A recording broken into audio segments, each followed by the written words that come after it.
মানৱ জীৱন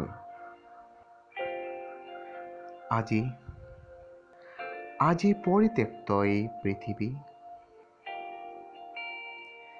কেৱল মাথো আমাৰ বাবে। এই দিনৰ সৃষ্টিকৰ্তা কিন্তু আমিয়েই। মানৱ হৈ দানৱ সাজিলেতো হ'বই এনে। প্ৰকৃতিয়ে আজি মাতিছে আৰু সুধিছে,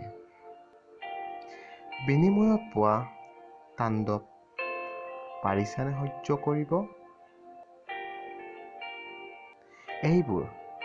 এইবোৰ তোমালোকৰেই দান। জাত-পাত সকলো মৰহি গৈছে,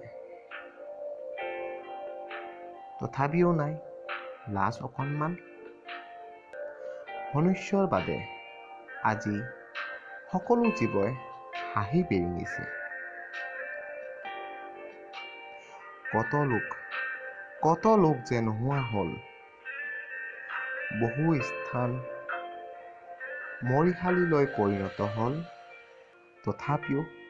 তথাপিও গাত অকণো অনুতাপ নাইনে? প্ৰকৃতি দয়ালু, আকৌ জি উঠিব মানৱ। থলুৱা হ'ব প্ৰকৃতিৰ ওচৰত জীৱন দানৰ বাবে। আকৌ আৰম্ভ হ'ব সেই একেই অত্যাচাৰ, হিংসা আৰু বিদ্বেষৰ এক বৃহৎ সমাহাৰ। হায় ৰে এই মানৱ জীৱন, হায় ৰে।